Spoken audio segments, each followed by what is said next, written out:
तो इस प्रकार जब वामन भगवान उनके द्वार पर पहुंचे तो उनके तेज को देख करके, उनकी यज्ञशाला में जब पहुंचे हैं तो उनके अलौकिक तेज को, उनकी सुंदरता को देख करके राजा बलि अपने सिंहासन से खड़े हो गए और हाथ जोड़ करके उनको प्रणाम किया कि आइए ब्राह्मण कुमार, आपका स्वागत है। जब इस प्रकार स्वागत किया तो सेवा सत्कार करने के बाद पूछा है कि आपको भिक्षा में क्या चाहिए।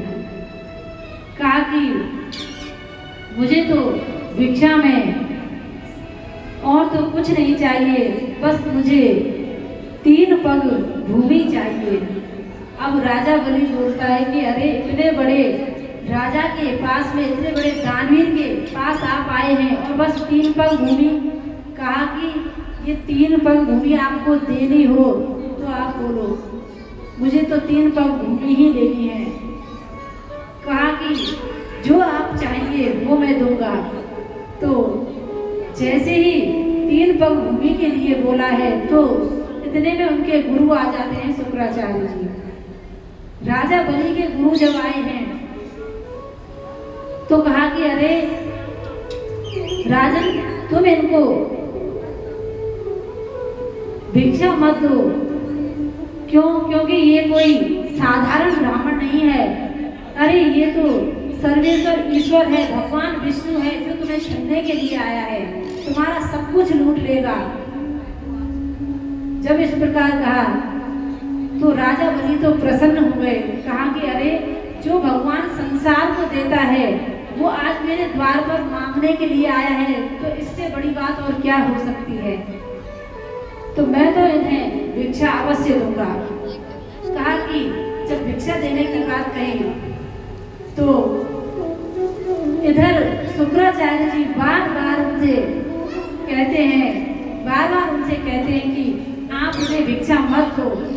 लेकिन कहते हैं कि यदि गुरु भी आपको भगवान की राह पर अच्छे कार्य करने से रोकता है तो उस गुरु को त्याग देना चाहिए। चाहे वो माता पिता हो, कोई भी संबंध हो, यदि आपको प्रभु के मार्ग पर आने से रोकता है तो आप प्रभु को ना छोड़ें, उस व्यक्ति को ही छोड़ दें। क्योंकि इस संसार में हम आए हैं प्रभु के लिए। संत जन तो यहाँ तक कहते हैं कि गुरु सो नाम जो दीजिए, शीश दीजिए दान, बहुतक बंधु बह गए बंधे जीव अभिमान। अरे जब गुरु से आप ज्ञान लेते हैं, दीक्षा लेते हैं, तो कहते हैं कि गुरु को तो शीश भी दान दे दें तो भी कम है। लेकिन यहाँ तो गुरुदेव कह रहे हैं कि आप इनको भिक्षा मत दीजिए, ये छल लेंगे। तो यहाँ राजा बलि ने उनकी बात नहीं मानी, क्योंकि ये प्रभु से दूर कर रहे हैं। कहा कि मैं तो दान अवश्य दूंगा। जब नहीं माने तो शुक्राचार्य जी वहाँ से चले जाते हैं। इधर बार बार प्रार्थना करते हैं राजा बलि कि आप तो बस संकल्प कराइए और मैं उस संकल्प को के माध्यम से फिर मैं आपको 3 पग भूमि अवश्य दूंगा। राजा ने कहा कि मुझे संकल्प कराना नहीं आता। कहा कि अरे मैं तो ब्राह्मण बालक हूँ, मुझे संकल्प कराना आता है, तुम तो बस संकल्प कराओ। तो जैसे ही संकल्प कराने के लिए वे जल देने लगे अपने कमंडल से, उसकी ठोंठी में जाकर के शुक्राचार्य जी बैठ गए। इतना मना करने के बाद भी शुक्राचार्य जी नहीं माने, लेकिन जो गंगा सागर था उसकी ठोंठी में जाकर बैठे हैं और कहा कि जब जल ही नहीं आएगा तो संकल्प कैसे करेंगे। तो भगवान है। जब वो यहाँ तक पहुँच गए तो फिर आगे भी वे अपनी लीला दिखाएंगे। तो वहीं कुसा पड़ी थी, उसको लिया और उन्होंने उस कुसा को जल उस ठोंठी में जब डाला है तो शुक्राचार्य की एक आंख फूट गई और आंख फूटी तो शुक्राचार्य जी वहाँ से चले गए और राजा बलि को श्राप दे दिया कि तुम्हारा जल्द से जल्द तुम श्रीहीन हो जाओगे, राज लक्ष्मी तुम्हारी चली जाएगी। लेकिन उनको कोई परवाह नहीं। इधर संकल्प कराया, जैसे ही संकल्प हुआ है वामन भगवान ने 3 कहते हैं कि जब विराट स्वरूप धरा तो अब दैत्य सभी उन्हें पकड़ने के लिए आए, और जैसे ही पकड़ने के लिए आए हैं तो भगवान के पार्षदों ने उन्हें भगा दिया। और राजा बलि सोचता है कि इतना बड़ा स्वरूप इन्होंने धारण कर लिया, वास्तव में इन्होंने तो मुझे छल लिया। और जब 3 पग में, एक पग में तो उन्होंने ब्रह्मलोक को नापा, ब्रह्मा जी ने उनके चरण धोए हैं, और जब चरण धोए तो गंगा जी प्रकट हुई हैं, और दूसरे पग से उन्होंने नीचे के सारे लोग नाप लिए। अब वामन भगवान कहते हैं कि अब बताइए मैं तीसरा पग कहाँ रखूं? 3 पग का आपने संकल्प कराया है, आपने अभी 2 ही पग भूमि दी है। कहा कि आप ये बताइए धन बड़ा होता है या धनी बड़ा होता है? कहा कि धनी बड़ा होता है, धन बड़ा नहीं होता। दान चाहे 1 रुपए का हो, वो दान दान ही होता है। इसलिए उन्होंने कहा कि धनी बड़ा होता है। तो प्रभु आप धन की तुच्छ उसको छोड़ करके आप मुझ जैसे धनी के ही सिर पर आप पैर रख दीजिए और मुझे ही दान में ले लीजिए। तो प्रभु ने 1 पग राजा बलि के सिर पर रखा है और अपने आप को ही राजा बलि ने दान दे दिया। जब राजा बलि ने दान दिया तो भगवान बड़े प्रसन्न हुए। देखिए राजा बलि राक्षस कुल के हैं, प्रहलाद जी के कुल के हैं, फिर भी उन्होंने भगवान को अपने बंधन में बांध लिया। तो इस प्रकार राजा बलि को जब अपने पग से उन्होंने नापा है तो कहा कि तुम सुतल लोक का राजा हो जाओ। और सुतल लोक के जब राजा हुए तो कहा कि अब मैं अपने धाम को जाता हूँ, अब आप वरदान मांगिए। तो राजा बलि ने वरदान मांगा कि प्रभु आप ऐसा कीजिए, मैं जब भी घर से बाहर जाऊं और आऊं तो आपके दर्शन होने चाहिए। कहा कि ठीक है, मैं आपका चौकीदार बन जाता हूँ, पहरेदार बन जाता हूँ। कहा कि प्रभु पहरेदार? कहा कि हाँ, घर से आते जाते समय तो चौकीदार का ही दर्शन होता है। तो भगवान उसके बंधन में बंधे हैं, और जब बंधन में बंधे हैं तो कहते हैं भगवान hमेशा अपने भक्त के बंधन में बंध जाते हैं। राजा बलि ने प्रभु को अपने बंधन में बांध लिया और इस प्रकार सुतल लोक में रह करके वे निवास करने लगे। कहा कि प्रभु मैं यहाँ खाऊंगा क्या? कहा कि जो भी यज्ञ में आहुति देते हैं और उसमें जो बिना सुहागे आहुति दी जाती है उसको तुम ग्रहण करना। इस प्रकार राजा बलि से कह दिया। अब उधर लक्ष्मी जी इंतजार कर रही है कि प्रभु कहाँ गए, इतने दिन हो गए आए नहीं। तो नारद जी ने कहा कि अब वो आएंगे भी नहीं, क्योंकि वो तो राजा बलि के बंधन में बंधे पड़े हैं, वहाँ पर ड्यूटी कर रहे हैं, नौकरी कर रहे हैं। तो अब तो लक्ष्मी जी आती हैं। नारद जी कह देते हैं कि आप उसको भाई बनाइए और उसको राखी बांधिए और फिर जो आप मांगेंगी वो अवश्य देगा, तो आप प्रभु को मांग लेना। लक्ष्मी जी वहाँ जाती हैं और राजा बलि से कहती हैं कि भैया मैं आपको राखी बांधना चाहती हूँ। तो राखी बांधी है और कहा कि अब आप मुझे कोई उपहार यदि देना चाहते हैं तो मैं आपका ये जो पहरेदार है, जो चौकीदार है, इसे लेना चाहती हूँ। कहा कि इसको नहीं दूंगा, चाहे यहाँ से चली जाओ, मैं तुम्हारा भाई नहीं और तुम मेरी बहन नहीं। तो इधर राजा बलि ने तो दो टूक जवाब दे दिया। इधर आपस में वो झगड़ने लगे कि नहीं मैं तो ये चौकीदार ही लेके जाऊंगी, तुम्हारा ये पहरेदार ही लेके जाऊंगी। भगवान ने कहा कि तुम झगड़ा मत करो, एक स्वरूप से मैं वैकुंठ में जाऊंगा और एक स्वरूप से मैं यहाँ निवास करूंगा। बोलिए माँ के बिहारी लाल की जय, नारायण भगवान की जय। इस प्रकार राजा बलि से स्वर्ग को लेते हैं और देवताओं को दे देते हैं। इसके बाद मत्स्य भगवान भगवान की कथा आती है।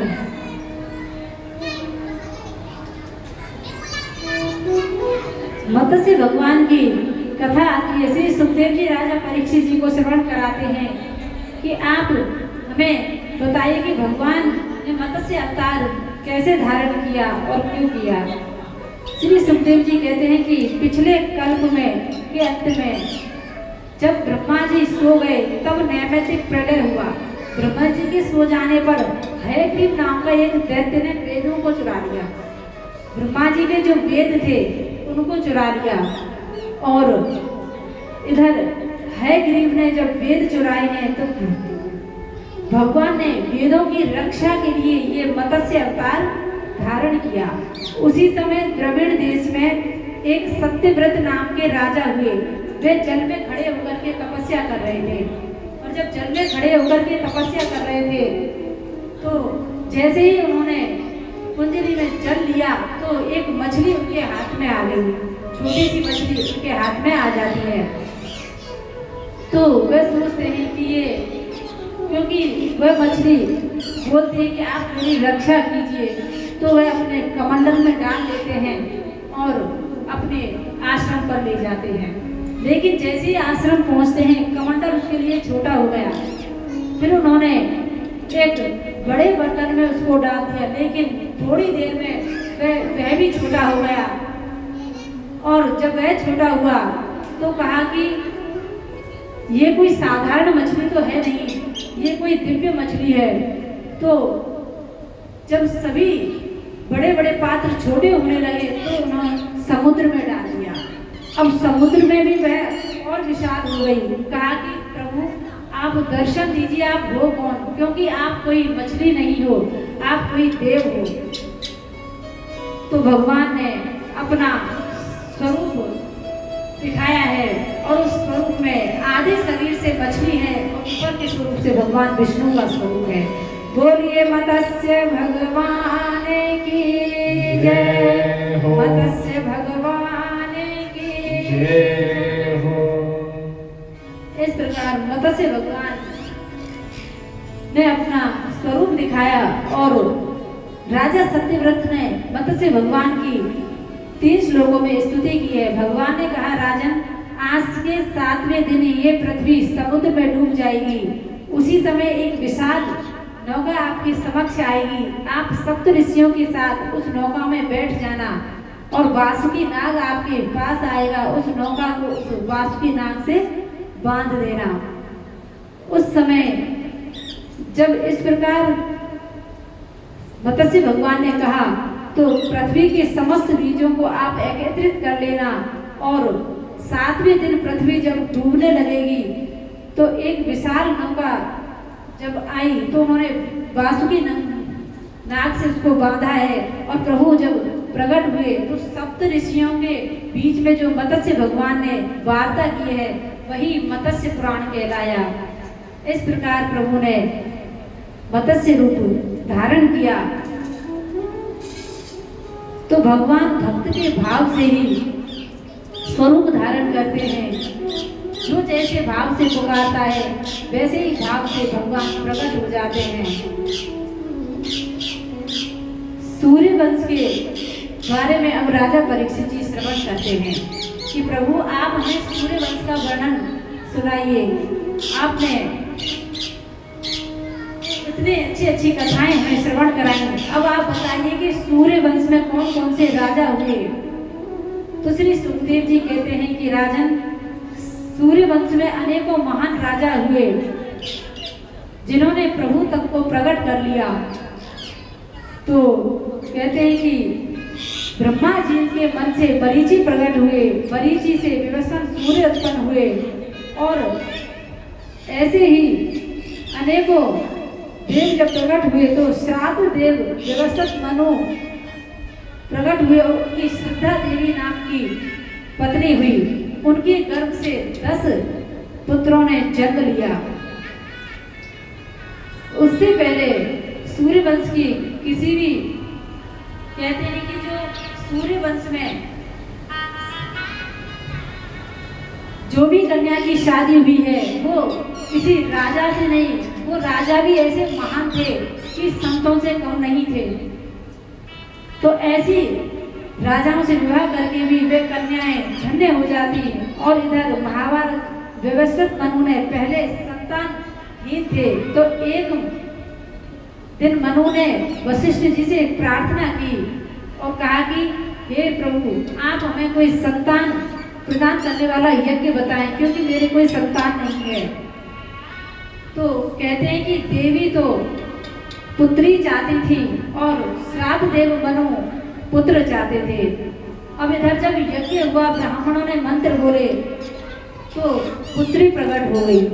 अब राजा को बड़ा बुरा लगा कि अरे, मैंने तो पुत्र प्रकट हो उसके लिए मंत्र पढ़वाए थे, लेकिन ये पुत्री कहाँ से हो गई। जब वशिष्ठ जी को पता चला तो कहा कि ये देवी नहीं, ब्राह्मणों से कहा है कि तुम पुत्री उत्पन्न हो, ऐसे मंत्र बोलो। तो जब इस प्रकार मंत्र बोले तो इला नाम की पुत्री हुई। कहा कि मुझे पुत्री नहीं चाहिए, मुझे तो पुत्र चाहिए। तो वशिष्ठ जी ने उस इला को सुद्युम्न नाम का पुत्र बना दिया। सुद्युम्न नाम का जब पुत्र बनाया तो वह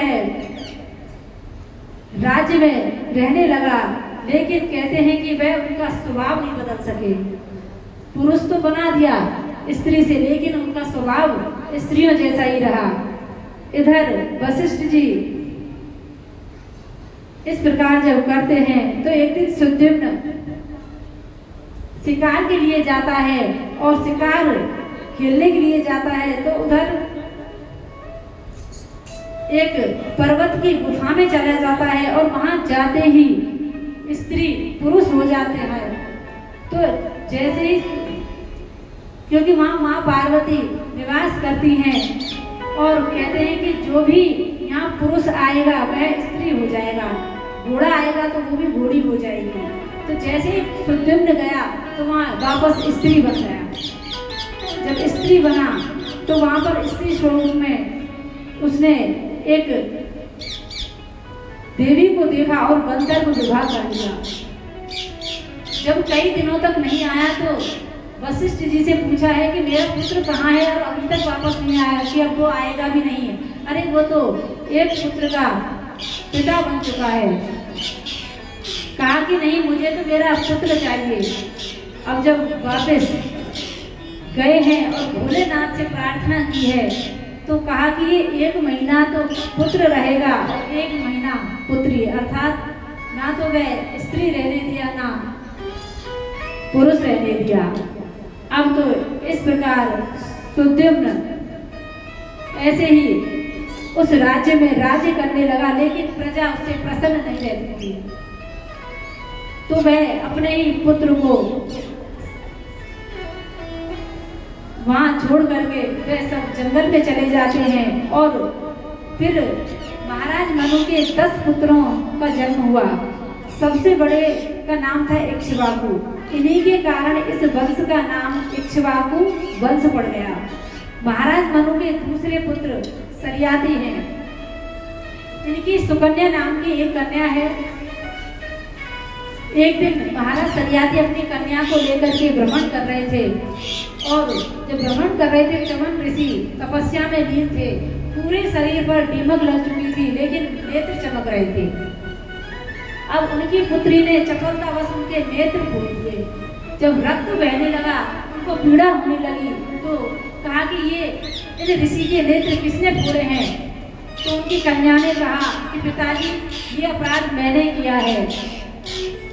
जब ये बात कही तो ऋषि ने कहा, जिसने मेरी आंखें फोड़ी हैं वही मेरी सेवा भी करेगा। तो अपनी सुकन्या नाम की कन्या का विवाह वे उनसे कर देते हैं और वहाँ से चले जाते हैं। तो अश्विनी कुमार ने उनके नेत्र सही करे हैं और सुकन्या उनके साथ बड़े प्रेम से रहने लगी। अब आता है राजा अम्बरीश जी का चरित्र। देखिए, प्रभु के इतने बड़े बड़े भक्त इस धराधाम पर हुए हैं कि प्रभु उनकी सेवा करने के लिए इस धराधाम पर अवतरित हुए। कलिकाल में भी ऐसे ऐसे संत हुए हैं जो प्रभु को अपने वश में कर लेते थे।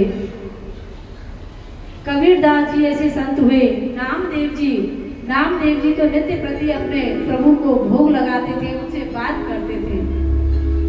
तो इसलिए भगवान की भक्ति आप करोगे तो आपको भी, जब तक संत की कृपा नहीं होगी, गुरु की कृपा नहीं होगी, तब तक हम भक्ति में आगे बढ़ ही नहीं सकते। तो देखिए राजा अम्बरीश जी बड़े प्रेम से भक्ति करते हैं और कहते हैं कि वे बस प्रभु के प्रसाद का ही ग्रहण करते थे और यही होना भी चाहिए। जब भी आप कुछ बनाएं भोजन प्रसाद तो भगवान को अवश्य भोग लगाएं।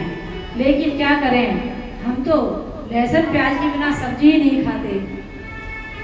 भगवान अपनी जगह पे और हम अपनी जगह पे, ये जिव्या के स्वाद की वजह से हम प्रभु को भूले बैठे हैं। हमें बस अपना अपना फायदा देखना चाहिए, भगवान जाए भाड़ में।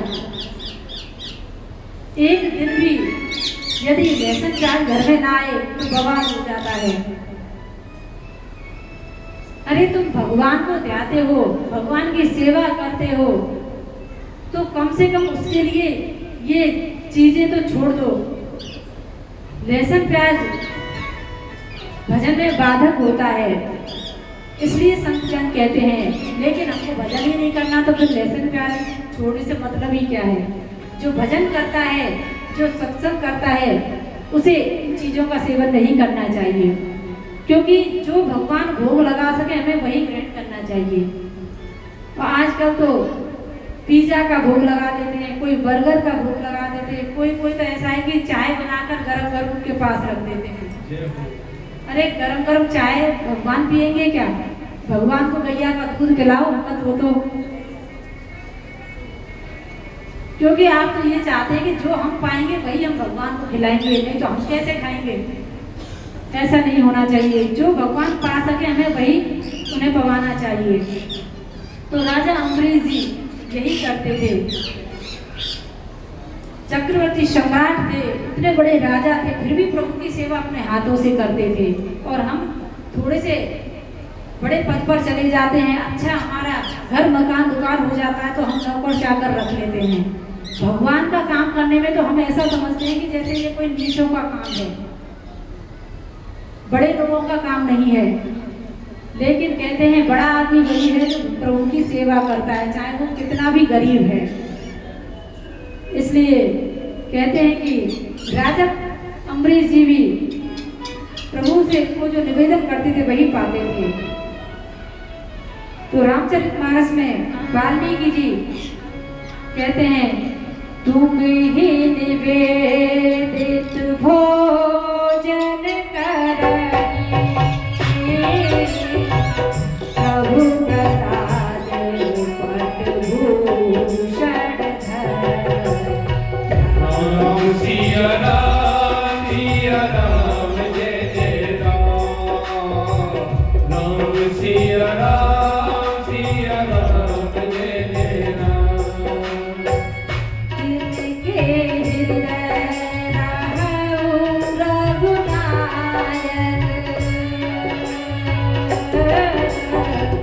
बसहु बंधु सुखे सुखदायक। राम सिया राम जय जय राम। राम सिया राम जय जय राम।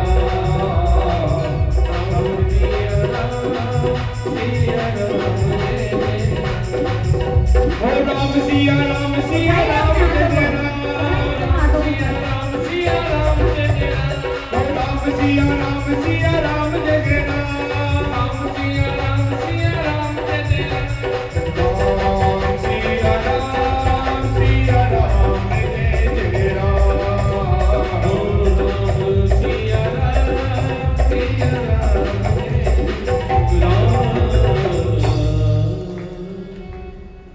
कहते हैं कि प्रभु को निवेदन करके ही पाना चाहिए। इतने बड़े राजा होकर के प्रभु की स्वयं सेवा करते हैं, चाकी चलाते हैं प्रभु के लिए। जब वह चाकी चला रहे थे तो प्रभु देखते हैं कि मेरा भक्त पसीने से तरबतर हो रहा है, तो क्यों ना इसकी अब सेवा करनी चाहिए, ये नित्य प्रति मेरी सेवा करता है। अब तो भगवान पीछे खड़े होकर के उनको पंखा झल रहे हैं। जब पंखा झलने लगे तो राजा अम्बरीश जी पीछे मुड़ के देखते हैं तो प्रभु पीछे पंखा लिए हाथों में झल रहे हैं। कहा कि प्रभु आप इस जगत के स्वामी हैं, आप मेरी सेवा क्यों कर रहे हैं? कहा कि तुम भी तो राजा हो, तुम क्यों खुद अपने हाथों से कर रहे हो, किसी नौकर चाकर से करवा लो। कहा कि प्रभु आप तो इस जगत के स्वामी हैं। कहा कि मेरा एक नियम है कि जो मेरा भक्त मुझे जिस भाव से भजेगा मैं भी उसको उसी भाव से भजूंगा। यदि मेरा भक्त रो रो कर मुझे भजेगा तो मैं भी उसके लिए आंसू बहाता हूँ। ये यथा मां प्रपद्यन्ते तांस तथैव भजाम्यहम्। तो इसलिए भगवान एक बात कहते हैं कि जो तू आवे एक पल तो मैं आऊंगो साथ, तू जो कर लो काठ सो तो मैं लोहे की लाठ। जहाँ भक्त मेरो पग धरे वहाँ धरूं मैं हाथ, पीछे पीछे मैं फिरूं मैं तो कभी ना छोड़ूं साथ। तो भगवान कभी अपने भक्त का साथ नहीं छोड़ता, इसलिए भगवान के भक्तों का संग करना चाहिए। तो इधर राजा अम्बरीश जी वह जब पंखा जल रहे थे तो उनसे ये देखा नहीं गया। इधर वे प्रभु को वंदना करते हैं, प्रभु माँ से अंतर ध्यान होते हैं। और अब उन्होंने मथुरा में आकर के एकादशी का उद्यापन करवाया, और जब एकादशी का उद्यापन करवाया तो उन्होंने ब्राह्मणों को, संतों को निमंत्रण दिया। जब निमंत्रण दिया तो दुर्वासा ऋषि आने में कुछ देरी उनको हो गई। उन्होंने व्रत का पारण प्रभु का चरणोदक लेकर के किया, लेकिन फिर भी दुर्वासा ऋषि जैसे ही आए तो उन्होंने कहा कि अरे अपने आप को इतना बड़ा राजा कहते हो, इतना बड़ा भक्त कहते हो, और एक ब्राह्मण को निमंत्रण देकर के पहले खुद ही खा लिया। कहा कि मैंने तो चरणोदक लिया है ब्राह्मण देवता, अभी मैंने कुछ पाया नहीं। लेकिन ब्राह्मण देवता, क्योंकि सबसे क्रोधी जो ब्राह्मण थे वो दुर्वासा ऋषि थे, दुर्वासा ऋषि क्रोधित हो जाते हैं और उन्हें श्राप देते हैं। और जैसे ही उन्होंने अपने एक जटा को उखाड़ा और पृथ्वी पर चपटका है तो कालकृत्या नाम की एक दैत्य प्रकट हुई और वह अम्बरीश जी के पीछे लगी। जैसे ही उनको जलाने के लिए आई है तो भगवान का सुदर्शन चक्र आया और उसको वहीं उसका अंत कर दिया। बोलिए नारायण भगवान की जय हो। इस प्रकार उनका अंत किया और उसके बाद राजा अम्बरीश को तो उन्होंने उस चक्र ने कुछ नहीं किया, लेकिन दुर्वासा के पीछे लग लिया। अब दुर्वासा ऋषि दौड़ रहे हैं अपनी रक्षा करने के लिए। सबसे पहले ब्रह्मा जी के पास जाते हैं। ब्रह्मा जी कहते हैं कि आप, ब्रह्मा जी से कहते हैं कि आप मेरी रक्षा कीजिए, प्रभु का सुदर्शन चक्र मेरे पीछे लगा है, ये मुझे मार देगा। कहा कि मैं इससे आपकी रक्षा नहीं कर सकता। फिर वे शंकर जी के पास जाते हैं। शंकर जी ने कहा कि भैया मैं भी कुछ नहीं कर सकता, इस चक्र से मैं आपकी रक्षा नहीं कर सकता। अंत में भगवान विष्णु के ही पास जाते हैं कि प्रभु मुझे क्षमा कर दो, मैंने आपके भक्त का अपराध किया, इसलिए आप मुझे क्षमा करें, ये सुदर्शन चक्र मुझे मार देगा, कृपया आप मुझे मेरी इससे रक्षा करें। कहा कि देखो मैं भी इससे आपकी रक्षा नहीं कर सकता। देखिए जिसका सुदर्शन चक्र है वो भी बोलते हैं कि मैं भी आपकी इससे रक्षा नहीं कर सकता, स्वयं भगवान है, फिर भी उन्होंने मना कर दिया। कहा कि तो फिर मेरी रक्षा कौन करेगा? कहा कि वापस मेरे भक्त के पास जाओ, उनको प्रणाम करो, यदि वो कह दें तो ये शांत हो जाएगा। पुनः दुर्वासा ऋषि आते हैं और जब आते हैं तो सुदर्शन चक्र जब मारने को होता है तो वह हाथ जोड़कर प्रार्थना करता है कि हे सुदर्शन चक्र, यदि मैंने तन मन से प्रभु की भक्ति की है तो आप शांत हो जाइए। लेकिन सुदर्शन चक्र शांत नहीं हुआ। पुनः कहा कि मैंने यदि हर जगह प्रभु के दर्शन किए, हर व्यक्ति में प्रभु के दर्शन किए हैं, तो आप शांत हो जाइए। सुदर्शन चक्र शांत हो गया और इधर दुर्वासा जी की जान बची। तो ये घटना 1 वर्ष तक चलती रही और 1 वर्ष तक राजा अम्बरीश उस जल को ही पीकर रहे, उन्होंने अन्न नहीं पाया।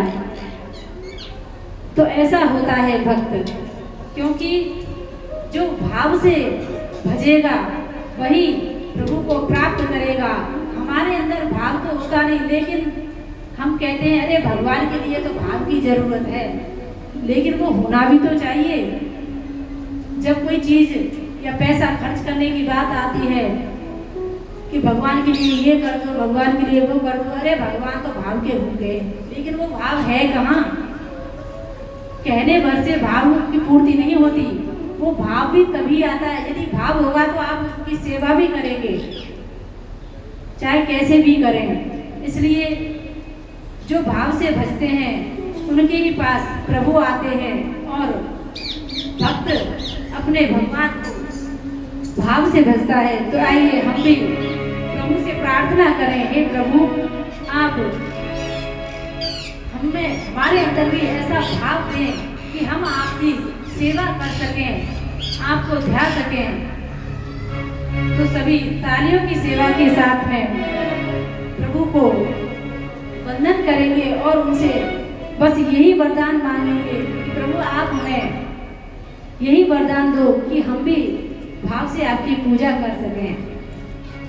तो कहते हैं कि जो भजते मुझे भाव से मैं उनका ही हो जाता, जो भजते मुझे भाव से मैं उनका ही हो जाता, जो भजते मुझे भाव से मैं उनका ही हो जाता, उनका ही हो जाता, मैं तो उनका ही बन जाता, उनका ही हो जाता, मैं तो उनका ही बन जाता, उनका ही हो जाता, मैं तो उनका ही बन जाता।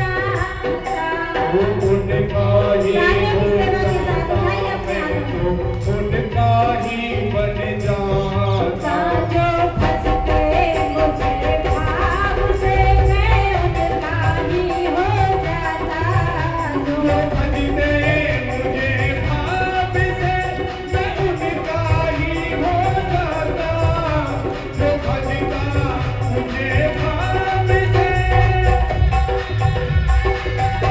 हरि बोल, तालियों की सेवा के साथ।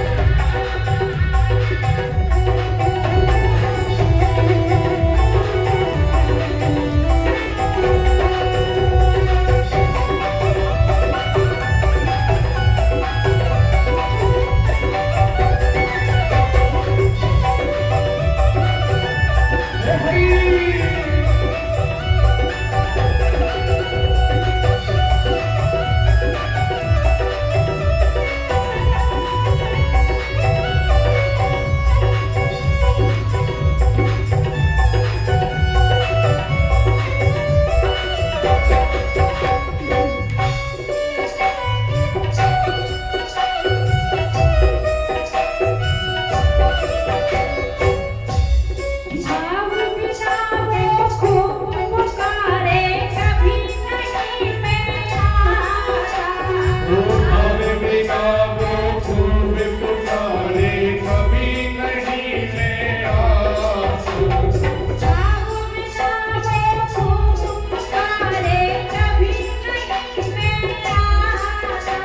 भाव बिना वो खूब पुकारे, कभी नहीं मैं आता, भाव भरी सुनते भगत की, हाँ भाव भरी सुन तेरे भगत की, मुझसे रहा न जाता, वो भले मुझे भाव से मैं उनका ही हो जाता, जो भजता मुझे भाव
सब कुछ करते भेद भाव बिन मैं नहीं नजर उठाता करता हूँ स्वीकार प्रेम से करता हूँ स्वीकार प्रेम से जो एक पुष्प चढ़ाता जो भजता है मुझे भाग से मैं उनके ही हो जाता जो भजता मुझे भाग से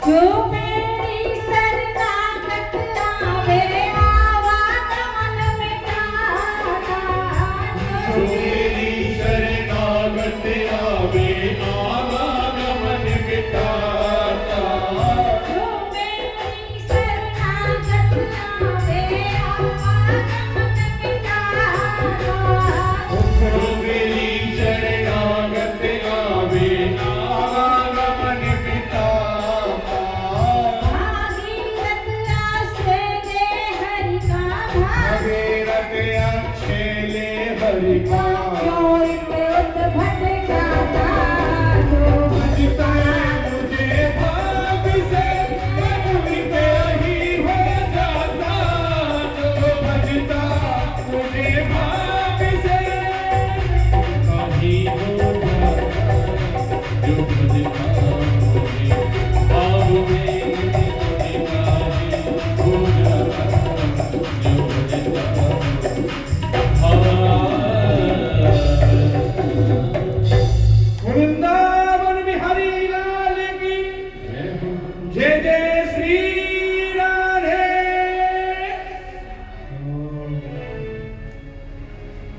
तो प्रभु की सेवा में सबसे सर्वोपरि है भाव।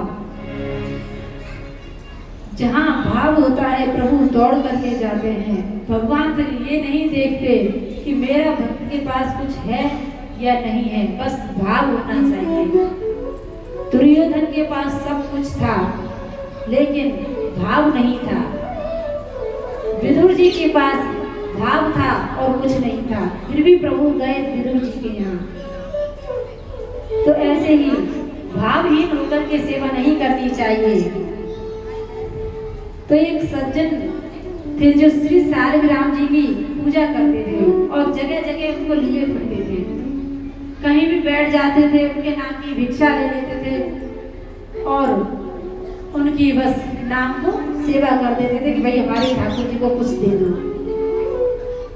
तो उनको झोली में लिए फिरते और जहाँ मन करता वहाँ बैठ जाते, भिक्षा एकत्रित करते और अपनी कुटिया पर आ जाते।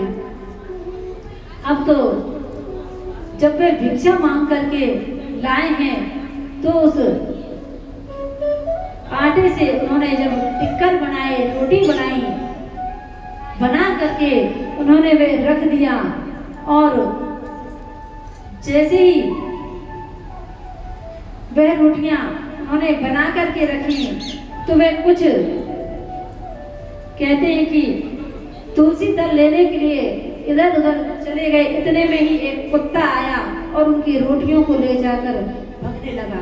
अब जैसे ही वो ले जाकर भगने लगा, इतने में उनको पता चल गई और आसपास वे पत्थर देखने लगे। पत्थर तो मिला नहीं, सालिग्राम भगवान बैठे थे, उन्हीं को उठाया और उस कुत्ते में दे मारा। ठीक निशाने पर उस सालिग्राम जी से उस कुत्ते का सिर फोड़ दिया और वह कुत्ता उस पोटली को छोड़ करके, रोटियों को छोड़ करके भाग गया। कहा कि भगवान आप कभी मेरे काम नहीं आए, कम से कम आज आप मेरे काम तो आए। तो ऐसा भी भाव हमारा नहीं होना चाहिए।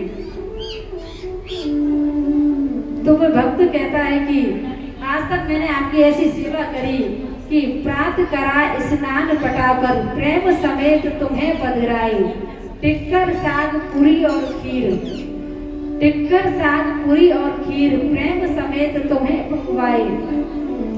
तीर्थ और मठ मंदिर में बार अनेक धरे हों उठाए, पर सत्य कहें श्री सालिग्राम जी दास के काम में आज ही आए।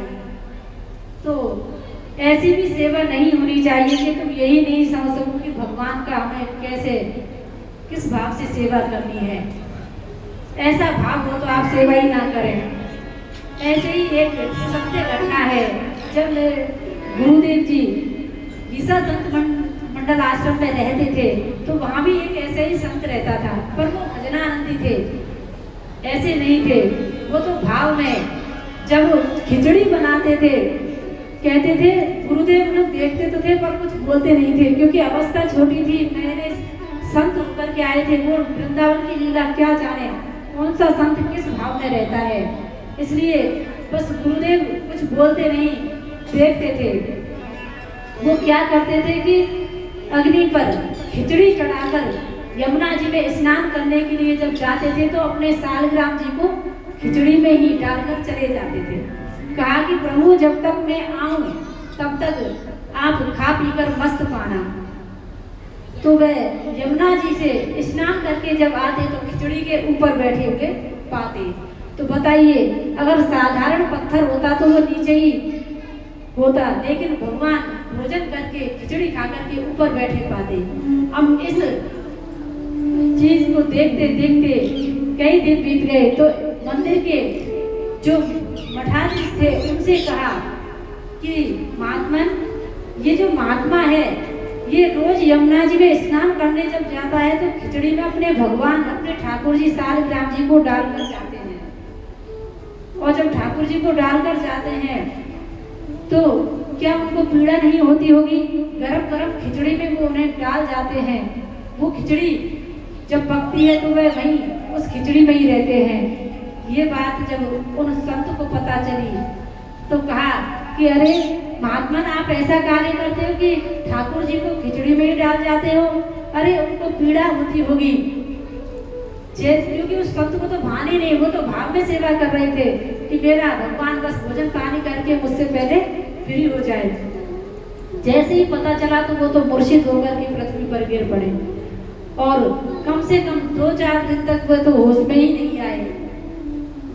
ऐसे महात्मा मूर्छित हो गए, क्योंकि भाव सबसे बड़ी ऊंची चीज होती है। तो जो मठाधीश थे, जो संत थे, उनके स्वप्न में भगवान आते हैं। कहा कि मेरा भक्त मुझे जिस भाव से भजता है उसी भाव से भजने दे, ज्यादा चतुराई मत दिखा, मुझे उसकी खिचड़ी ऐसे ही अच्छी लगती है। तो उन महात्मा ने मना किया कि जैसे आप अपने ठाकुर जी को भोग पवाते हो आप ऐसे ही पवाओ, हम आपके बीच में नहीं आएंगे। तो ये होता है संतों का भाव। कर्माबाई भी तो यही करती थी, खिचड़ी चला रही है, दातुन जिससे कर रही उसी से खिचड़ी चला रही है। तो ये सीधे साधे सरल भक्त होते थे, जो चतुराई इनके अंदर नहीं होती थी। हमारे अंदर चतुराई तो बहुत है लेकिन भाव नहीं है। इसलिए प्रभु से हमेशा बस यही प्रार्थना करनी चाहिए कि हे प्रभु, आप हमारे अंदर भाव प्रकट करें ताकि हम आपको ध्या सकें। तो ऐसे प्रभु को हम नित्य प्रति जब ध्याएंगे तो हमारे अंदर भी एक ना एक दिन ऐसा ही भाव आ जाएगा। तो राजा अम्बरीश जी की वंश में एक युगनाश्व नाम के राजा हुए, जिन्होंने मानधाता को जन्म दिया। मानधाता का जन्म कैसे हुआ? इन्होंने एक पुत्र कामेष्टि यज्ञ करवाया। जब यज्ञ करवाया और जो पूजन में कलश रखा गया था जल का, तो इनको रात्रि में प्यास लगी और उस अभिमंत्रित जल को वो युगनाश्व स्वयं ही पी जाते हैं। अब इधर प्रातः काल जब उस कलश को ढूंढा गया कि वह जल का कलश कहाँ है, तो देखा तो कलश में तो जल ही नहीं है।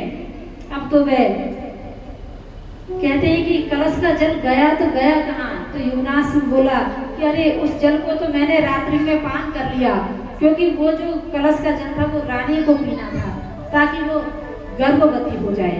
अब इधर युवनाश ने वह पी लिया तो वही गर्भवता हो गया। कहते हैं कि उनके ही गर्भ में वो बालक आ गया। अब ये प्रभु की ही लीला है, प्रभु ही ऐसी लीलाएं कर सकते हैं। तो जैसे ही युवनाश का गर्भ बढ़ने लगा तो वह लज्जा के वश होकर के घर से बाहर नहीं जाता था। और एक दिन जब वशिष्ठ जी ने उसकी शल्य क्रिया करी है अर्थात ऑपरेशन किया, तब उस बालक को बाहर निकाला। उसका नाम हुआ मानधाता। मानधाता भी प्रभु के बहुत बड़े भक्त हुए। इनके 3 पुत्र हुए, पुरुकुत्स, अम्बरीश और मुचकुंद, और 50 कन्याएं हुई। तो एक सोवरी कुंड था जो अब वर्तमान में काली दह के नाम से जाना जाता है। पहले वो सोवरी कुंड के नाम से जाना जाता था। वहां पर वह सोवरी ऋषि तपस्या कर रहे थे। सोवरी ऋषि के नाम से ही वह जाना गया। तो वे तपस्या कर रहे थे और वे इतने पुराने संत थे कि कहते हैं कि हजारों वर्षों से वे बस तप में ही लगे हुए थे। लेकिन हुआ क्या, कहते हैं देखो भजन निरंतर करना चाहिए, कब हमारे मन में विकार आ जाए कुछ पता नहीं। अरे ये संत हजारों वर्षों से तप में लगे थे, लेकिन एक मछली का विहार देखा तो मन गड़बड़ा गया और उनके अंदर भी विवाह की इच्छा हो गई। जब विवाह की इच्छा हुई तो किसी ने कह दिया कि यहाँ के राजा हैं मानधाता, उनकी 50 कन्याएं हैं, आप वहां चले जाइए, किसी न किसी कन्या से तो आपका विवाह अवश्य कर देंगे। जैसे ही सोवरी जी उनके पास जाते हैं तो कहते हैं कि आप किसी भी एक कन्या का विवाह मेरे साथ कर दो। अब मानधाता ने विचार किया कि इनका तपस्या करके शरीर तो ऐसा हो रहा है, यदि किसी पुत्री का विवाह कर दिया तो जीवन भर मुझे बस पोसेगी कि पिताजी ने कैसे व्यक्ति के साथ में मेरा विवाह कर दिया। उन्होंने अपने ऊपर कोई बात नहीं ली, उन्होंने कह दिया कि आप ही मेरी कन्याओं से पूछ कर आ जाइए। तो जैसे ही वे कन्याओं के पास गए तो उन्होंने तो अपने तपस्या से अपना जो स्वरूप है एक नवयुवक के रूप में बना लिया, एक सुंदर पुरुष के रूप में बना लिया। जैसे ही कन्याओं ने देखा सब मोहित हो गई, कहा कि मैं इनसे विवाह करूंगी, मैं इनसे विवाह करूंगी। कहा कि 50 चलो, 50 कन्याओं को ही लेकर के वो चले गए। और जब गए हैं तो सभी से शादी की है और शादी करके उन्होंने अलग अलग महल बनाए और अपनी माया से ही अलग अलग स्वरूप में उनके साथ रहने लगे। तो कहते हैं कि वह 50 खुद थे और 50 रानियां आ गई, इतने ही उनके पुत्र हो गए तो अनेकों संख्या उनकी बढ़ गई। लेकिन अब कहते हैं कि अरे मैं भजन में कितना सुख था, अरे मैं 50 से 50,000 हो गया, लेकिन मेरे बुद्धि को क्या हो गया था, मैं तो भगवान का भजन करता था। संत ये होता है। अब देखिए मन बिगड़ा, लेकिन तुरंत उनको संन्यास वैराग्य भी हो गया, सब कुछ वहीं छोड़ करके भगवान के भजन में लग गए। तो देखिए इतना कठिन तप करने के बावजूद भी हमारा मन बिगड़ सकता है, तो हम तो कहाँ भजन करते हैं। हम 2-4 मालाएं कर लेते हैं तो हम सोचते हैं बहुत ही बड़े भजनानंदी हैं। मन में विकार कब आ जाए कोई पता नहीं, इसलिए हमें हमेशा भगवान का भजन निरंतर करते रहना चाहिए। अब इसके बाद में सूर्यवंश के और राजाओं का वर्णन सुनाया कि सूर्यवंश में देखिए अब वृंदावन बिहारी लाल की देखिए सभी माता बहनों से निवेदन है, थोड़ा थोड़ा आगे हो गया है। ये जो बीच में आपके गैप है, गैप को पूरा करें। केतमा मैं काम आगे सदा ऐसे धीरे धीरे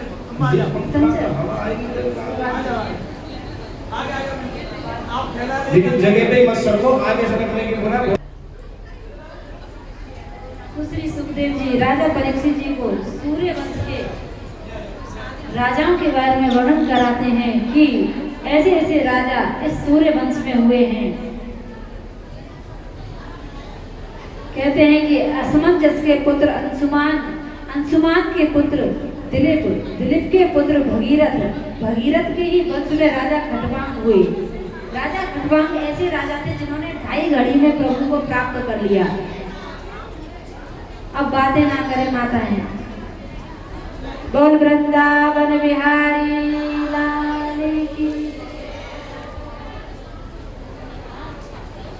तो राजा खटवांग ने 2.5 घड़ी में ही प्रभु को प्राप्त कर लिया। जब उनको पता चला कि मैं 2.5 घड़ी में ही मरने वाला हूँ, तो 2.5 घड़ी में ही प्रभु से तार जुड़ गया और उनका कल्याण हो गया। लेकिन हम इतनी बड़ी हमारी अवस्था हो गई भजन करते करते, लेकिन आज तक हम प्रभु की एक झलक या प्रभु की एक माला का भी आनंद नहीं ले पाए। तो देखिए खटवांग राजा ने 2.5 घड़ी में ही प्रभु को प्राप्त कर लिया। ऐसे राजा इस वंश में हुए, दीर्घबाहु हुए, रघु की कीर्ति हुई, क्योंकि राजा रघु भी इसी वंश में आए, उनकी कीर्ति बहुत फैली। तो इस सूर्य वंश का नाम भी रघुवंश पड़ गया। तो रघुवंश के नाम से ये बहुत प्रसिद्ध हुए। रघु के पुत्र अज हैं, अज के दशरथ हुए, और दशरथ जी के परम तपस्वी तेजस्वी पराक्रमी जो थे उनके 4 पुत्र हुए। तो देखिए अब ये श्रीमद् भागवत महापुराण है, इसी के अंदर रामचरितमानस भी आती है, अर्थात राम जी का चरित्र आता है, संक्षेप में आता है। कहते हैं 2 श्लोकों में ही रामचरितमानस है। तो हम भी कुछ चरित्रों को स्पर्श करते हुए प्रभु के जन्म उत्सव की ओर आगे बढ़ेंगे, क्योंकि रामचरित्र अर्थात प्रभु की कथा तो अनंत है, उसको कौन गा सकता है। चाहे वो भागवत हो, चाहे रामचरितमानस हो, चाहे और भी कोई शास्त्र हो, जन्मों जन्मों तक भी उनका गुणगान पूरा नहीं गाया जा सकता। कुछ बातें ही आप तक पहुंचती हैं, जो प्रभु यहाँ से बुलवाते हैं, बस वही हम बोलते हैं। क्योंकि आप चाहे कितना भी विचार करो कि हमें आज ये बोलना है या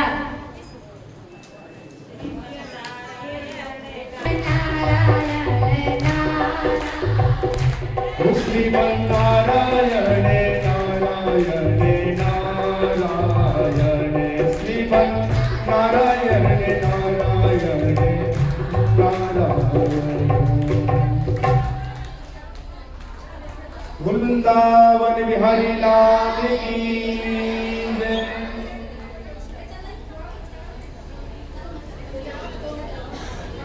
की बातों को विराम दे, बात चलाते ना करे कोई भी। भैया इशारे भी बात कर ले करो, आवाज मत करे करो। राजा दशरथ जी बहुत बड़े राजा हुए और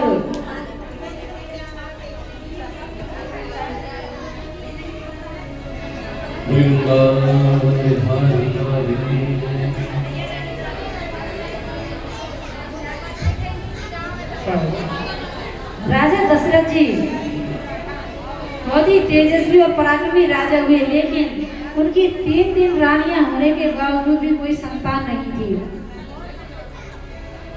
तो राजा दशरथ जी की जो 3 रानियां थी वो थी कौशल्या, सुमित्रा और कैकेयी। 3 रानियां उन्होंने तीनों रानियों से जब विवाह किया, लेकिन संतान एक भी नहीं थी। तो वे ग्लानि में भर गए कि अरे मेरे 3 रानियां हैं, फिर भी मेरे कोई संतान नहीं है। तो राजा दशरथ जी ग्लानि में भर गए। एक बार भूपति मन मानी भई ग्लानि मोरे सुत राम सिया राम जय जय राम, राम सिया राम जय जय राम।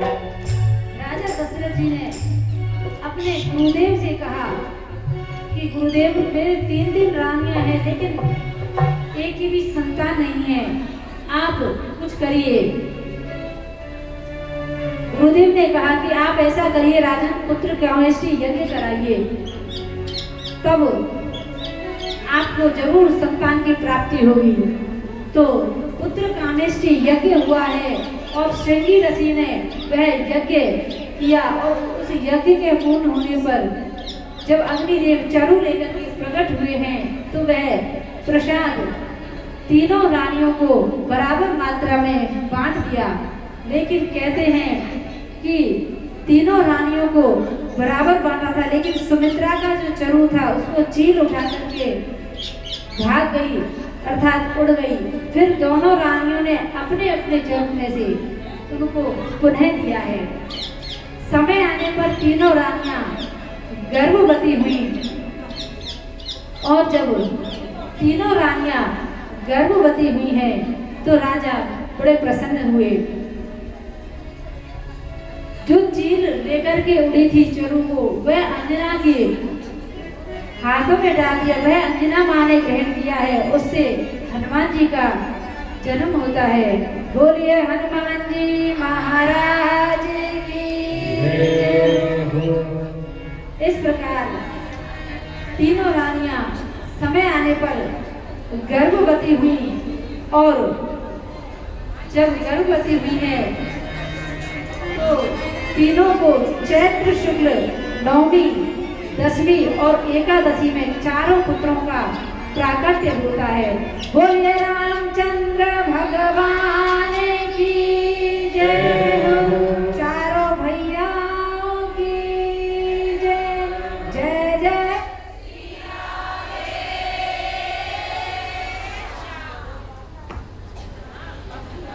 तो आइए हम भी राम जी की स्तुति गाते हैं। आप सभी तालियों की सेवा के साथ उस स्थिति को गाइए, क्योंकि आपको आती हो तो आप उसे साथ में गायन करें बड़े प्रेम से, क्योंकि भगवान भी कहते हैं कि आपको भी बताया कि जो भाव से बजेगा भगवान उसके होंगे।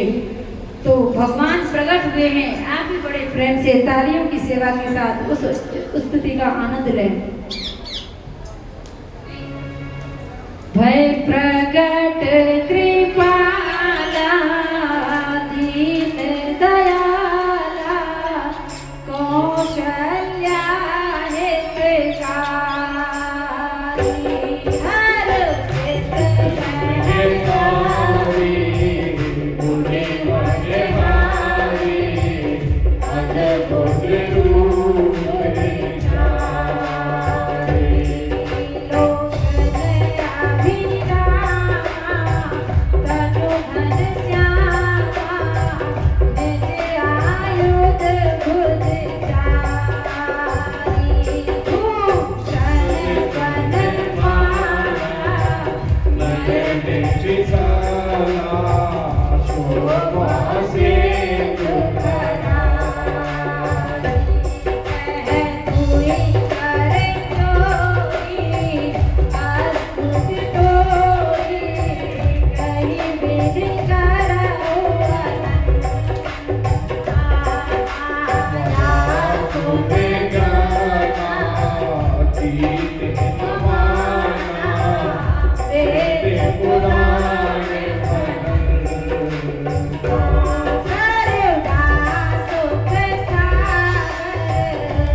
सुन सुर संत हित दीन मनोज अवतार हे जे इच्छा निर्मित तनु माया गुण गोपाल माया गुण गोपाल सियापत रामचंद्र की पवन सुत हनुमान की बोले रे भाई सब संतन की जय भाई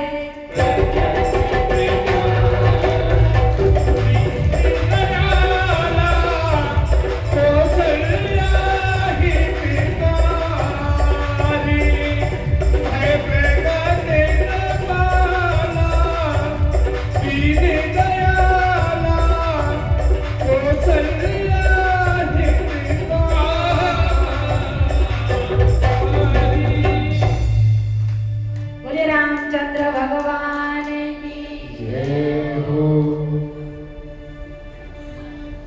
तो भगवान रामचंद्र जी का प्राकट्य हुआ है और अब चारों भैयाओं का जन्म हुआ। तो यह मर्म कहते हैं कि जब जन्म उत्सव हो रहा था तो 6 महीने व्यतीत हो गए, लेकिन वो 6 महीने भी एक दिन के बराबर लग रहे हैं। भगवान का उत्सव या कोई भी उत्सव आप मनाते हैं तो उसका समय इतना जल्दी जाता है कि पूछो ही ना, और जब कोई दुख आ जाता है तो वो काटे नहीं करता। तो अब कह रहे हैं भगवान की उमा मर्म यह काहू न जाना दिन मन चले करत गुण गाना। यह मर्म किसी ने नहीं जाना। और जब रामचंद्र जी प्रकट होकर के आए हैं तो भगवान भोलेनाथ अब उनके दर्शन के लिए जाते हैं, क्योंकि कहते हैं भगवान भोलेनाथ जब बाल कृष्ण ने जन्म लिया तब भी उनके दर्शन के लिए एक ब्रह्मचारी का एक संत का रूप धर के गए हैं, और जब राम जी ने जन्म लिया तब भी वे उनके दर्शन के लिए गए हैं। तो आज शंकर भगवान भी ब्रह्मचारी का वेश करके राजमहल में जाते हैं और प्रभु राम जी के दर्शन करते हैं। इधर माँ पार्वती जी भी खिलौने वाले का रूप धरकर उनके दर्शन के लिए जाती हैं। इस प्रकार रामचंद्र जी का उत्सव चल रहा है। समय आने पर चारों भैया बड़े हुए। देखिए जो हनुमान जी अर्थात भोलेनाथ एक बार प्रभु को खेल दिखाने के लिए मदारी के रूप में गए थे। जब उस बंदर को लेकर के गए थे तो वो बंदर के लिए राम जी मचल गए कि ये बंदर तो मुझे चाहिए। तो भगवान भोलेनाथ उनको वहाँ उस बंदर को देकर चले जाते हैं। संतजन कहते हैं कि वही बंदर हनुमान जी था और 15 वर्ष तक हनुमान जी उनके पास ही रहे और फिर वे उन्हें छोड़ करके चले जाते हैं। इधर राम जी गुरुकुल में जाते हैं और 64 विद्याओं को 64 ही दिनों में ग्रहण करते हैं।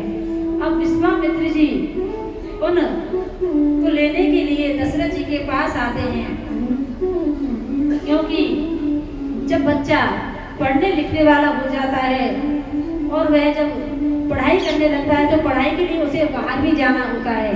माता पिता ना चाहें फिर भी उन्हें वे बाहर भेजते हैं। जब वो पढ़ते हैं तब उन्हें पढ़ाई के लिए बाहर भेज देते हैं, फिर अकेले हो जाते हैं। शादी ब्याह हो जाती है तो वो वैसे ही अकेले हो जाते हैं, क्योंकि फिर तो बेटा बहू अपनी मस्ती में मस्त रहते हैं। माता पिता क्या करें क्या नहीं करें वो जाने। तो इसलिए गुरुकुल में देखिए वे विद्या ग्रहण करने के लिए गए हैं और जब वापस आए तो विश्वामित्र जी उन्हें लेने के लिए आ गए। कहा कि मैं इन्हें अपने साथ लेकर जाना चाहता हूँ, अस्त्र शस्त्र की विद्या दूंगा और ये राक्षसों का वध करेंगे। तो राम जी को लेकर के राम जी के साथ में लखन जी भी जाते हैं। तो उन दोनों को लेकर के विश्वामित्र जी जाते हैं और जाकर के वे ताड़का का उधर वध करते हैं, अनेकों राक्षसों को मारते हैं। क्योंकि जब संत ब्राह्मण यज्ञ करते हैं तो वो उसमें विघ्न फैलाते हैं। राम जी ने आश्रम में जाकर के मानव अस्त्र से मारीची को समुद्र के पार भेजा है, पावक अस्त्र से सुबाहु का उद्धार किया है। जितनी देर में राम जी ने 1.5 राक्षसों को मारा, उतनी देर में तो लक्ष्मण जी ने समस्त राक्षसों का उद्धार कर दिया। तो सभी संतों ने लक्ष्मण जी की बहुत प्रशंसा की। इतने में अब जनकपुर से विश्वामित्र के लिए एक पत्रिका आई। विश्वामित्र जी जनक जी के आमंत्रण पर जाते हैं और उनकी ही नगरी में एक स्थान पर दोनों अपने शिष्य राम और लखन को लेकर के वहां जाते हैं। तो वहां वे रहने लगते हैं और जब गौतम जी के आश्रम पर वे जाते हैं तो अहिल्या जी का उद्धार करते हैं। जब वे विश्वामित्र जी के साथ भ्रमण कर रहे थे तो जंगल में गौतम ऋषि का आश्रम पड़ा और जब एक शिला को देखा है तो प्रभु ने पूछा है कि गुरुदेव ये शिला कैसी है? तो कहा कि पूछा मुनि शिला प्रभु देखी, सकल कथा मुनि कहा विशेषी।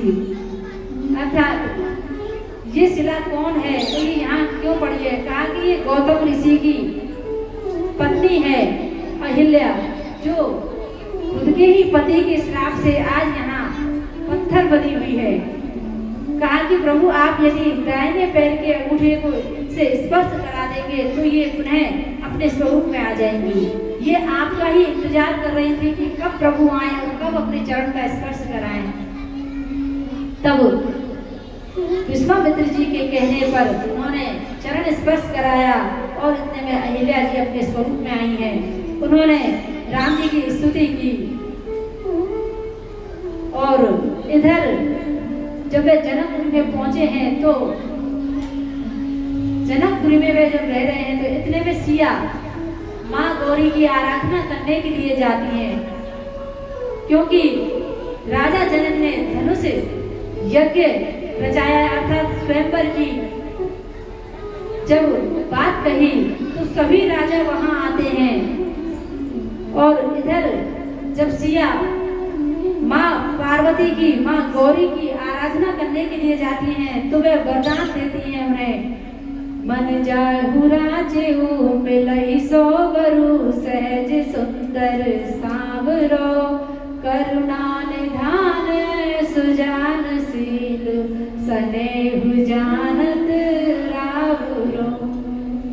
तब उन्होंने आशीर्वाद दिया कि राम आपके पति होंगे और इस प्रकार जब आशीर्वाद दिया तो वह प्रसन्न हो गई। और इतने में ही जब वह जाते हैं वहां धनुष के लिए कहा कि जो भी इस धनुष को तोड़ देगा वह मेरी बेटी का वरण कर लेगा, क्योंकि शिव धनुष है, साधारण धनुष तो वो था नहीं। सभी राजाओं ने बहुत कोशिश की लेकिन वह नहीं टूटा। तब देखिए लक्ष्मण जी और राम जी शक्तिशाली थे, लेकिन जब तक गुरु ने आज्ञा नहीं दी तब तक वो खड़े नहीं हुए। वो चाहते तो सबसे पहले आकर के उस धनुष को तोड़ देते, लेकिन गुरु की आज्ञा में बंधे हुए हैं। भगवान होकर के उन्होंने गुरु की आज्ञा का पालन किया। इधर जैसे ही गुरुदेव ने कहा कि जाओ राम जाकर के इस धनुष को तोड़ दो, जैसे ही राम जी गए उसको प्रणाम किया और स्पर्श करने मात्र से ही वह धनुष टूट गया। बोले रामचंद्र भगवान की। जैसे ही वह धनुष टूटा है तो सभी राजा कहने लगे, अरे हम इतनी देर से इस पर जोर लगा रहे हैं, इसलिए आधा तो तभी टूट गया था, अब तोड़ दिया तो कौन सी बड़ी बात है। देखिए इसे कहते हैं अहंकार, अपनी हार को स्वीकार ना करना। तो सभी राजा राम जी को भी बुरा भला कहने लगे, कहते हैं कि अरे ये तो अहंकार करते हैं और इस धनुष को छूते ही तोड़ दिया, ऐसे बोलते हैं कि इस धनुष को मैंने तोड़ा है, छूते ही टूट पिनाक पुराना, मैं के हेतु करूं अभिमाना। अरे मैंने तो इसको छुआ है और इतने में ही ये टूट गया। तो इस प्रकार जब धनुष टूट गया तो इस बात का पता लगा परशुराम जी को। वह क्रोधित हो गए कि शिव का धनुष तोड़ा तो तोड़ा किसने। तो वे जब आते हैं सभा में स्वयंवर में तो क्रोधित होकर के आते हैं। इधर राम जी लक्ष्मण जी उन्हें समझाते हैं, तब उनकी समझ में आता है, प्रभु अपने स्वरूप में स्थित हो जाते हैं। और इधर वे कहते हैं कि महेंद्राचल पर्वत पर जाकर के अपने भजन में लग जाते हैं परशुराम जी। अब इधर जनकपुर से एक पत्रिका दशरथ जी के पास आती है और कहते हैं कि 6 महीने पहले ही बारात लेकर के जनकपुर दशरथ जी पहुंच गए अपने और बेटों को लेकर के। तो जनकपुर में जब पहुंचे हैं तो चारों भैयाओं की शादी एक ही साथ एक ही मंडप में करी है। बोलिए रामचंद्र भगवान की जय, हनुमान जी महाराज की जय हो। इस प्रकार विवाह संपन्न हुआ। फिर वे अयोध्यापुरी जाते हैं। 1 वर्ष तक जनकपुर में निवास करते हैं। अवधपुर में 12 साल तक निवास करते हैं। जाते ही वनवास नहीं हुआ। वे 12 वर्ष तक अयोध्या में रहे हैं। तब 12 वर्ष के बाद कैकेयी के द्वारा उनको वनवास दिया गया। राज्य अभिषेक जब होने वाला था तो मंथरा की बातों में आकर के उन्होंने राम जी को वनवास दे दिया। देखिए कहा है कि किसी भी व्यक्ति पर इस तरीके से विश्वास नहीं करना चाहिए। मंथरा ने इस प्रकार कैकेयी की बुद्धि को भ्रमित कर दिया कि रंग में भंग कर दिया। जो राम से इतना प्रेम करती थी आज वही राम की दुश्मन हो गई। तो जब वह कैकेयी के कहने पर 14 वर्ष के वनवास के लिए जब वर मांगा है तो वह कहते हैं कि जो माता आज्ञा देगी मैं वही करूँगा। दशरथ जी को तो बहुत बुरा लगा, लेकिन वह दशरथ जी भी क्या करें, अपने वचन पर अड़िग थे, क्योंकि उन्होंने कैकेयी को वचन दिया था कि जब भी तुम्हें अपने 2 वचन चाहिए वो ले लेना। तो 2 वचन उसने यही मांगे कि भरत को राज्य मिले और राम को वनवास मिले। तो राम लखन और सीता जी वनवास को जाते हैं, केवट पर कृपा करते हैं। इसके बाद वाल्मीकि और भरद्वाज जी को अनुग्रहित करते हैं। चित्रकूट पहुंचकर दशरथ जी ने राम जी के वियोग में अपने प्राण त्यागे हैं। भरत जी ने ननिहाल में जाकर के ननिहाल से आकर के पिताजी का अंतिम संस्कार किया। जब भरत जी को पता चला कि ये सब मेरी माँ की वजह से हुआ है तो उन्होंने अपनी माँ को माँ ही कहना छोड़ दिया। अनेकों अपशब्द अपनी माँ से बोले हैं क्योंकि राम से दूर किया है। तो वह राम जी को मनाने के लिए उन्हें वापस लेने के लिए जाते हैं, लेकिन प्रभु राम वापस नहीं आते हैं। अपनी चरण पादुकाएं भरत जी को दे देते हैं कि जब तक मैं ना 14 वर्ष तक सिंहासन पर इनको ही धारण कराना और तुम उस राज्य को संभालना। प्रभु कर कृपा पावरी दीनी सादर भरत शीस धर लीनी। तो भरत जी ने उन्हें लेकर अयोध्या में आए और राज सिंहासन पर रख दिया। भरत जी से बड़ा भक्त कोई है ही नहीं, जो राजमहल में रहते हुए भी सब कुछ होते हुए भी एक महात्मा की तरह जीवन व्यतीत करते हैं। अरे रामचंद्र जी को तो वनवास दिया गया था तब उन्होंने ग्रहण किया, लेकिन भरत जी को तो कोई वनवास या कोई बैरागी से रहने की कोई किसी ने बात नहीं की थी। वो तो अपने मन से ही अपने राम के लिए बैरागी धारण करके नंदीपुर गांव में रहते थे और वहीं प्रभु का भजन करते थे। प्रभु ने राम ने संतों की ऊपर कृपा की है और संतों पर कृपा करते हुए राम जी अब पहुंचे हैं पंचवटी।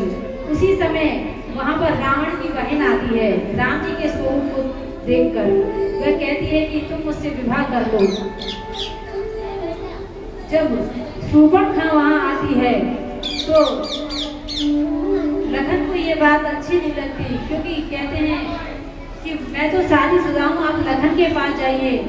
लखन क्रोधी स्वभाव के थे, उनको जैसे ही विवाह का प्रस्ताव किया तो उन्होंने तो उसकी नाक और देखिए कान काट दिए।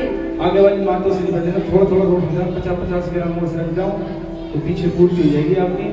थोड़े बीच में गैप है ना, उसको आएगी तो उनकी बस तो देख लीजिए, दोबारा बैठ जाएंगे बिना बिना आवाज किए धीरे धीरे खिसक जाइए, आवाज नहीं करना। अपनी जगह पे नहीं है, ये कोई आगे सर के उसी माता रानी के अंदर लगे अरे हुए भगवान के पास ही तो आए, क्या दिक्कत है? ये भगवान अपने पास बुला रहे तुम्हें, धीरे धीरे आ जाओ। बोल वृंदावन बिहारी लाल की जय। तो देखिए शूर्पणखा रावण की बहन है, और वह जब जाती है तो क्रोध में आकर के लखन लाल के नाक कान काट देते हैं। फिर वह जाती है, तब खरदूषण को जब पता चलता है तो खरदूषण को जब पता चला तो वह उसे मारने के लिए आते हैं, लेकिन खरदूषण को भी वे मार देते हैं। पूरा दिया ये फर्श में जादू करना के आगे